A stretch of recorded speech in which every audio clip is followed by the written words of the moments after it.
यहाँ पर रैली में हमारे आए हुए सभी बुजुर्ग नौजवानों का मैं बहुत बहुत धन्यवाद और आभार प्रकट करना चाहता हूँ।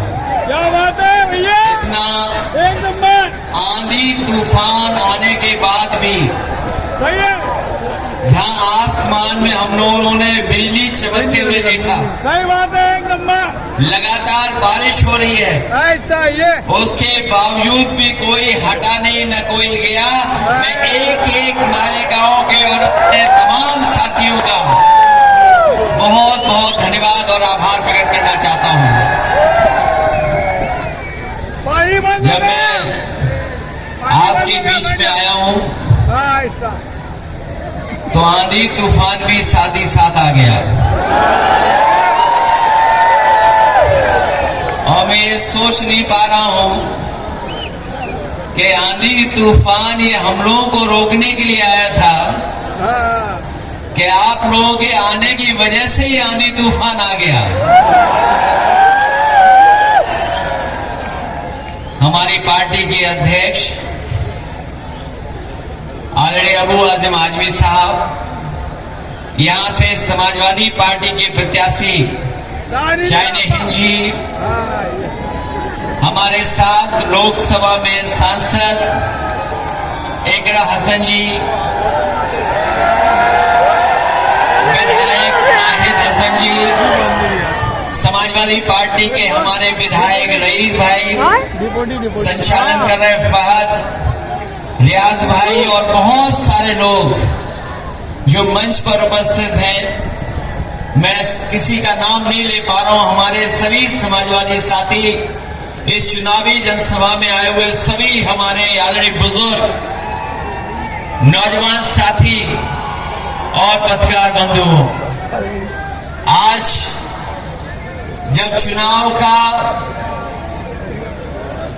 तारीख आ गई है, घोषणा हो गई है तारीख की, जब और दल इसकी तैयारी कर रहे हैं कि कौन कहां से प्रत्याशी होगा, उस समय समाजवादी पार्टी जनता के बीच में आकर के अपने प्रत्याशी के लिए आपसे सहयोग मांगने आ रहे हैं। जहां अभी देश में जहां जहां चुनाव हो रहे हैं, देश में जहां जहां चुनाव हो रहे हैं, ये देखने को मिल रहा है कि भारतीय जनता पार्टी बहुत हताश हो चुकी है। सही बात है। जहां भी भारतीय जनता पार्टी जब से लोकसभा में उनकी हार हुई है, न केवल उनके अंदर हताशा है, निराशा भी है, इसीलिए वो चुनाव में हर हथकंडा अपनाने जा रहे हैं। हमने देखा कि हरियाणा का जो चुनाव पूरा का पूरा भारतीय जनता पार्टी के खिलाफ था, हारने वाली भारतीय जनता पार्टी हरियाणा जीत गई।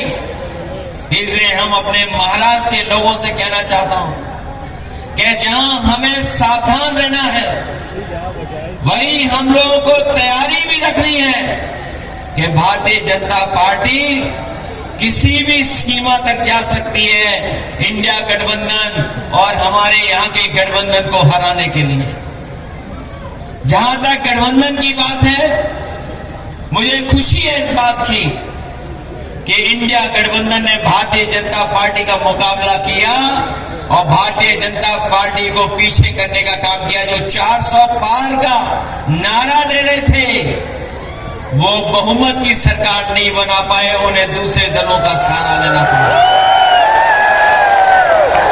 यहां पर जो सरकार चल रही है, महाराष्ट्र में जो सरकार चल रही है, महायुति की सरकार, ये कोई सरकार जनता की चुनी हुई सरकार नहीं है। महायुति सरकार जो भारतीय जनता पार्टी की चल रही है, उसको हथिया करके चलाने का काम कर रहे सरकार। ये जनता की चुनी हुई नहीं सरकार है, ये हथियाई हुई सरकार है।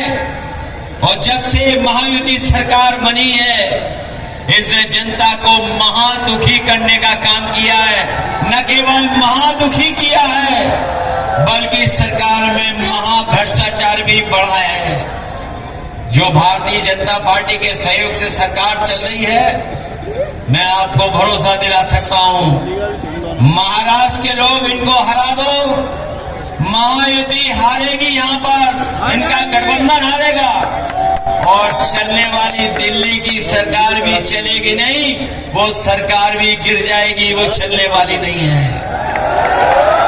इसलिए जहां देश का महाराष्ट्र का ऐतिहासिक चुनाव होने जा रहा है, ये महाराष्ट्र वो है जो लोगों को नौकरी देता था, लोगों को रोजगार देता था। आज महाराष्ट्र से ही कारखाने उद्योग छीने जा रहे हैं और यहाँ भी बेरोजगारी नौकरी के लिए भटक रहे लोग, और जो कारोबार उद्योग चल भी रहा था वो आज चल नहीं पा रहा है, बंद हो रहा है। मैं जानता हूं यहाँ बहुत सारे हमारे बुनकर भाई हैं, गरीब हैं, मजदूर हैं, जिनकी अगर मदद हुई होती तो आज जो लोग इतना दूर चल करके आए, इनके घर परिवार में खुशहाली आ जाती, लेकिन इन्होंने बुनकरों को बर्बाद करने का काम किया है। मैं अपने तमाम बुनकर भाइयों को कहना चाहता हूं, जब भी समाजवादी लोग सरकार में आएंगे, दिल्ली में तो आवाज उठाएंगे ही उठाएंगे, लेकिन महाराष्ट्र में जब ताकत मिल जाएगी तो विधानसभा में अबू आसिम आजमी और आपके विधायक आपके लिए लड़ करके आपको न्याय के साथ साथ आपके घर परिवार में खुशहाली लाने का काम करेंगे। आपके बीच आने से पहले बहुत सारे संगठन मुझे मिले हैं, बहुत सारे आपके बीच के बुद्धिजीवी, आपके बीच में कई संगठन चलाने वाले लोग मुझे मिले हैं। उन्होंने न केवल अपने बुनकर भाइयों की आवाज को हम तक पहुंचाने का काम किया, वही जिस तरीके से मॉब लिंचिंग से लेकर के हमारे आपके धार्मिक और उन पर समय समय पर जो सवाल खड़े करते हैं, भाषणों से हमारे आपके लोगों को अपमानित करते हैं, हम आपको भरोसा दिलाते हैं, न केवल उत्तर प्रदेश में बल्कि देश में जब कभी भी आवाज उठाने का मौका मिलेगा, ऐसे सख्त कानून बनेंगे कि कोई मॉब लिंचिंग की तरफ या किसी के भगवान के या धर्म के खिलाफ कोई बोल नहीं पाएगा। जहां एक तरफ ये तमाम सवाल हैं, वही समाज को बांटने के लिए इन्होंने जो वक्फ को लेकर के एक देश में छेड़ने का काम किया है। जिस समय लोकसभा में बिल पेश हुआ था, हम लोगों ने उस समय भी आवाज उठाई थी और कहा था कि ये वक्फ का बिल जो आ रहा है, ये खासकर मुसलमान भाइयों को परेशान करने के लिए, उनके जमीनों को छीनने के लिए आ रहा है। ये भारतीय जनता पार्टी जमीनी पार्टी बनकर के जमीनें छीनना चाहती है।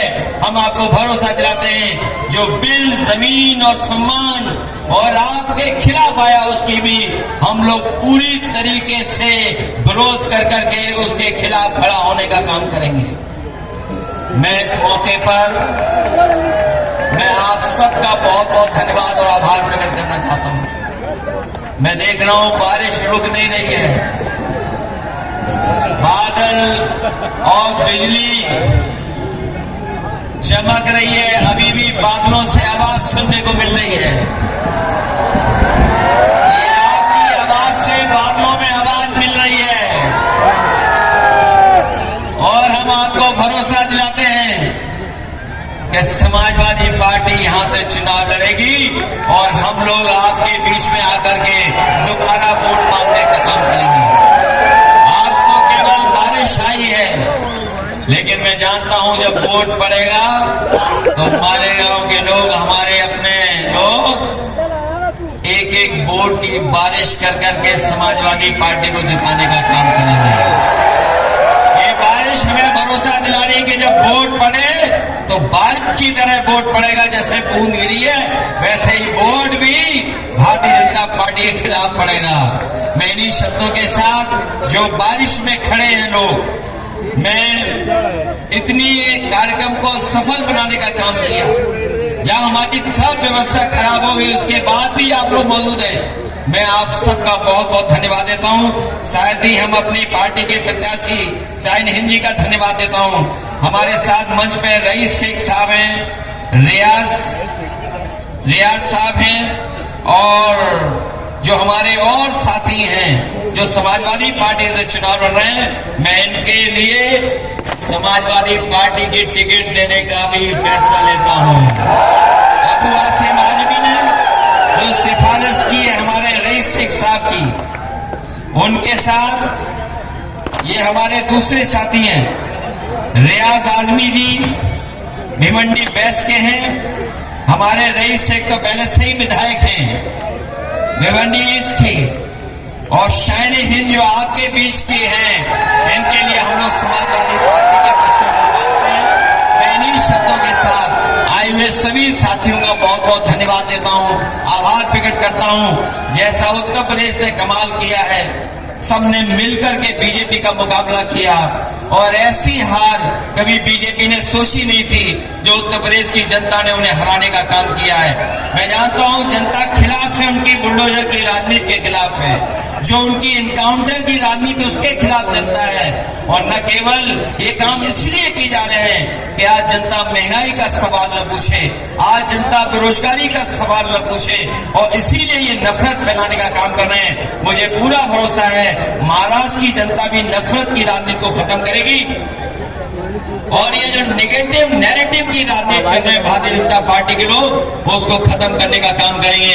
इन्हीं शब्दों के साथ हम अपने बुनकर भाइयों को भरोसा दिलाते हैं कि बुनकर भाइयों की आर्थिक स्थिति को बेहतर करने के लिए अभी बिजली में सब्सिडी मिल रही है, अगर इससे भी ज्यादा बिजली की सुविधाएं देने का काम होगा, और अगर उत्तर प्रदेश की तरह जो उत्तर प्रदेश में सुविधा मिली थी बुनकरों की, अगर वो सुविधाएं मिल जाएंगी तो हमारा बुनकर भी खुशहाल हो जाएगा। उस दिशा में हम लोग काम कर करके आपकी मदद करने का काम करेंगे। बहुत बहुत आपको धन्यवाद देना चाहता हूं।